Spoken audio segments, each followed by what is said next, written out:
So this is what's happening on the ground in the USA right now. It says, ICE agents are entering our hospitals. They are searching out employees, humans that care for humans. We are the worst country. And I'm starting with this story because there's a lot of stories that deeply connect to the themes of this. And I just want to tell you the truth, guys. We are all connected. Let me show you exactly what I mean here. Here's another story that's related. ICE agents ate meal at a Minnesota Mexican restaurant, then arrested the staff who worked there. Just let this sink in, right? We're going to hospitals, going after immigrants there. If you don't know, there's a shortage actually of healthcare workers. We need people to be nurses, doctors, right? We also have a lot of people that are needed to take care of the elderly. There's a need for these kind of workers. Also, you can talk about restaurants because, restaurants, hospitals, any number, home construction, any number of things, the food that we eat, it's so deeply embedded in the American system. And even ICE agents themselves go to said establishments. What it was is they went to a restaurant and they ate at 3 p.m. and they come back at 8:30, arrest the workers. As they were coming out, people were there protesting. One of the protesters is like, "Is your mom proud of you?" Right? These kind of things. And this right here, it's just so ridiculous, the system that's happening right now.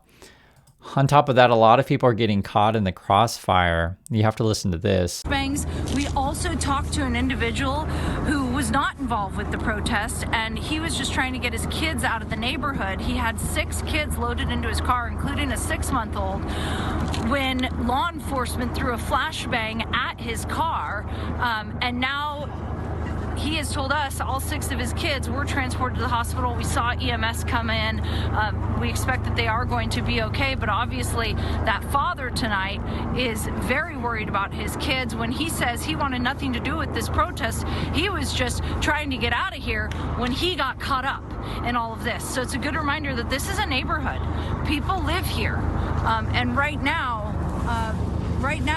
there's a little bit of chaos. And that's what's going on. There's people who's like, I just don't want any part of this stuff. I'm just trying to get my kids to, go where we're going. Someone wrote this. The real story is the family was trying to drive home and got stuck near ICE action, and ICE agents tossed flashbang grenades and tear gas into a vehicle with 3 children, including a 6-month-old, who required medical attention when she stopped breathing.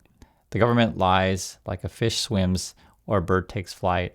And Homeland Security, then they tweet out, "It is horrible to see radical agitators bring children to these violent riots. Please stop endangering your children." And that's what DSS says. ABC was like 2 children, including a 6-month-old, were hospitalized last night after federal agents deployed tear gas during Wednesday's night's protest, according to Minneapolis Office of Community and Safety. And then you have this, right? You can read more that says ICE lobbed a stun grenade into a car with 6 kids, so you get different counts of how many kids are in the car. On the way home from a basketball game, the 6-month-old baby stopped breathing and nearly died. DHS tried to spin it, then deleted the tweet once they realized this is indefensible. You can repeat, quote, "I voted for this, but even you didn't sound convinced." And then now you find out that ICE is tracking you with Palantir. This is interesting. It tweets out, and we kind of knew this was going on, but I didn't know it was in this way. ICE is now using a Palantir tool to map neighborhoods and assign deportation scores in, quote, target-rich environments, fed by HSS data. Today, it's immigrants. Tomorrow, it's dissidents. If you think this won't be repurposed for activists or protesters, you aren't paying attention. And you can read more about this. It says ICE is using a terrifying Palantir app to determine where to raid. And I know that they're scanning people's faces and stuff like that. We've seen this before. And it's just becoming, more widespread, unfortunately, as ICE is a heavy, heavy presence in Minnesota. And we're seeing what they're doing. In the meantime, Donald Trump is saying, hey, I got a road named after me, a boulevard, in fact. You can watch this. Tremendously honored that the main boulevard from Palm Beach International Airport to the beautiful Mar-a-Lago is being renamed in my honor. That's a very important stretch. I'll remember this amazing gesture for the rest of my life.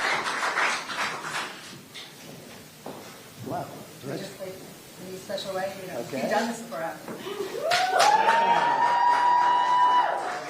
It's a road named after him. Wow, congratulations! As you're sending the ice goons to restaurant workers, hospital workers, throwing flashbang bombs in people's cars. And then also I want you to see that not everyone is completely whacked out. This is actually Roger Waters, one of the members of Pink Floyd. Listen to what he has to say. What do you think of Donald Trump? What do you think of Donald Trump? He's demented. He's demented. He's obviously very evil, but now he's demented as well as being very evil. He was always a real scumbag. Everything he's ever done is awful in every way. So we can, you can disagree. You might think Donald Trump's, a jolly good chap. MAGA, make America, all that crap. None of which he believes. All he believes is in lining his pockets and the pockets of Jared Kushner and, and maybe some of his other children and his friends Elon Musk and Mark Zuckerberg and all the rest of the oligarchs who are all in the same compartment. So Roger sees it, and I just always want to show you this stuff to know that you are not alone. A lot of people see what's going on. There's a recent poll in the Wall Street Journal. It's pretty interesting, and basically Trump is underwater on multiple issues, okay? So his only plus at the moment is border security. Everything else, immigration, economy, tariffs, foreign policy, looking out for the middle class, having the right priorities, Russia-Ukraine war, inflation, rising prices, healthcare. All of these things, he is underwater, right? The only one he gets a slightly positive on, I'm just showing you the numbers here, is border security. Let me show you some more. Their plan at the moment is for you to use your 401k to buy a house. Listen to this. The president will put the final plan out in Davos next week. I'll be flying up there with him. Is that we're going to allow people to take money out of their 401ks and use that for down payment. Well, that's interesting, to take money out of your 401k. Do you worry that taking money out of the 401k is going to hurt people on the other side for retirement?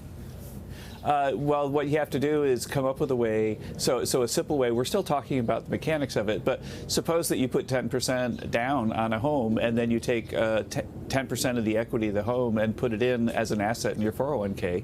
Then your 401k will grow over time as the value of your house grows. You'll be healthy, have more money for retirement, and you'll have solved the liquidity constraint problem and gotten yourself a house early in life. Okay, they're just making up stuff as they go along. So that's their latest plan. I just want to show you guys because, it's good to show different points of view in this stuff. They're saying you can take money from 1K to help possibly buy a house. And remember, houses are really expensive right now. It's hard to find anything affordable.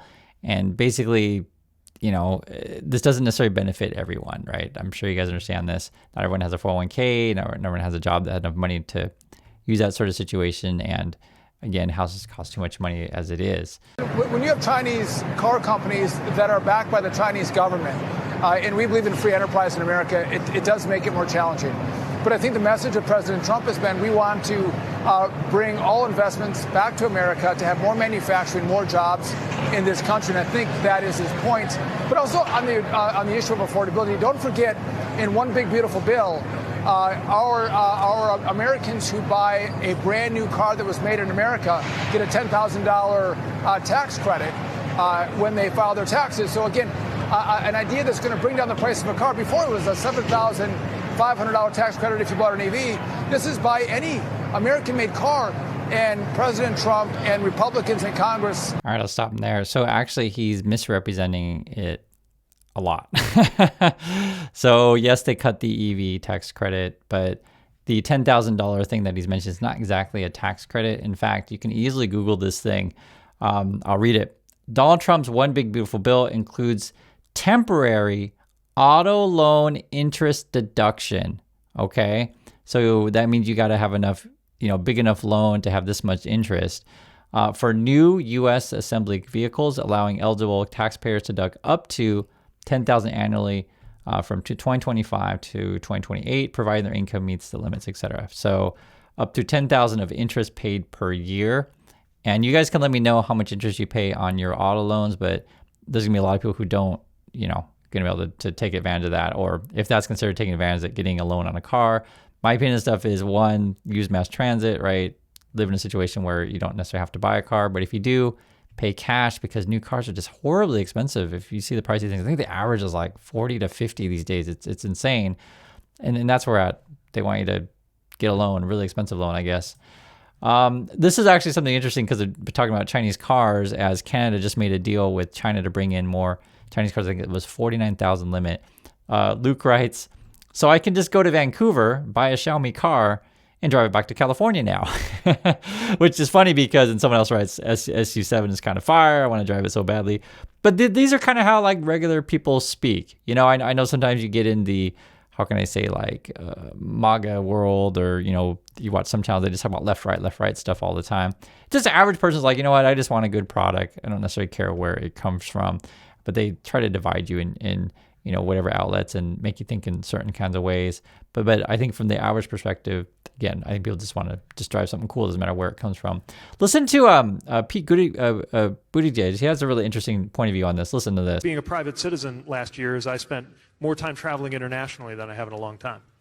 And you can go to these other countries and you can see those Chinese EVs all over the road.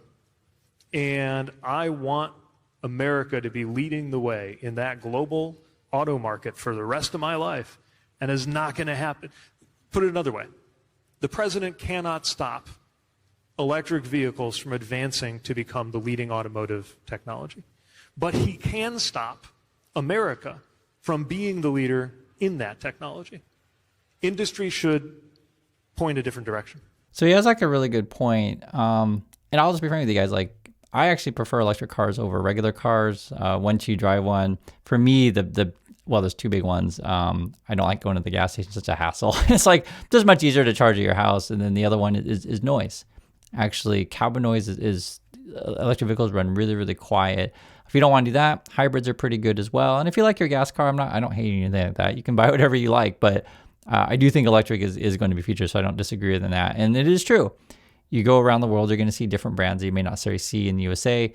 Here in Korea, we got a lot of Korean models I always tell you guys about. And the Chinese models are just now coming here, and that's going to be a really interesting fight between the Korean models and the Chinese ones, as it's true. The Chinese models come in much, much cheaper, and it's tough for the American cars to compete, both in price and in just what they offer. And this is, you know, an issue you could address with education, address with, you know, listening to market needs opposed to, you know, fighting for the interest of big oil. And that's a long discussion, but I just want to give you different perspectives on this stuff. Because when you look at what Trump is up to, basically they just throw out smoke screens nonstop. So for example, this is Tim Walz tweeting out, 2 days ago, it was Alyssa Slotkin. Last week, it was Jerome Powell. Before that, Mark Kelly. Weaponizing the justice system against your opponents is an authoritarian tactic. The only person not being investigated for the shooting of Renee Good is a federal agent who shot her. And so basically what has happened just about an hour ago, it was announced, I guess, Trump is calling in both the mayor and governor in Minnesota. It says, the Justice Department is investigating Minnesota Governor Tim Walz and Minneapolis Mayor Jacob Frey over alleged obstruction of law enforcement, source told CNN. So that's what's going on. And then Walz is tweeting that out. I do want to show you, though, not everyone is whacked out. This is actually Mayor Mamdani. Listen to what he has to say about this. It's a great day to learn, no matter your age. Last week, we announced we won more than $100 million in new funding to make 3K truly universal. And today, it's a great day to sign up. If your child is turning either 3 or 4 this year, you can enroll them for the fall in 3 easy ways. First, you can go to myschools.nyc. That's the easiest way to apply. Second, you can also call this number and apply on the phone. Finally, you can visit one of our NYC Schools Family Welcome Centers to apply in person. Like I've already been seeing a lot of people saying, wow, I'm totally signing up, right? Last week, we announced a plan to make childcare universal. Today, applications are open for pre-K and 3K. If your child is turning 3 or 4, apply now for the fall. And for regular people, when they hear this stuff, they're going to be all on board. Who doesn't want affordable childcare? This stuff's horribly expensive. Also, Mamdani, just for example, because I want to show you how, like, sometimes people do work to make your life better. Not everyone is Trump out there. This is a person says, joined Mayor Mamdani and HPD to announce major accountability for A&E. whose egregious mismanagement has led to over 2,000 violations in Jackson Heights alone. We will always protect tenants from landlords who break the law. And for too many New Yorkers, when they hear the words A&E real estate, they think of mistreatment and neglect, violations and appalling living conditions. Thousands of our neighbors live in rent-stabilized units managed by A&E, and thousands of our neighbors contend with daily misery as a result. For years, A&E has operated with callous disregard for those residing in its properties, racking up over 140,000 total violations, including 35,000 in the last year alone. This is not just a failure to serve those to whom it holds an obligation. It is overt cruelty to tens of thousands of New Yorkers. So I just want to show you a little bit of that because it's good to see that, again, not everyone is Trump. Not everyone is just focused on, hey, I want roads named after me, or hey, I want to send ICE to go arrest hospital workers or go arrest, restaurant workers, even though you use this establishments. There's some people out there like, Mondani's like, hey, I'm going to make it so healthcare and childcare is affordable for you. Protect renters' rights, make sure that your landlord is taking care of the building and all of these kind of stuff. So not everyone is actually whacked out in USA. It may feel like that, but it's not the case. There are some states that actually care about their local people and some politicians that do as well. So I do appreciate your time, and I'd like to hear your thoughts on this, and I'll catch you all in the next video.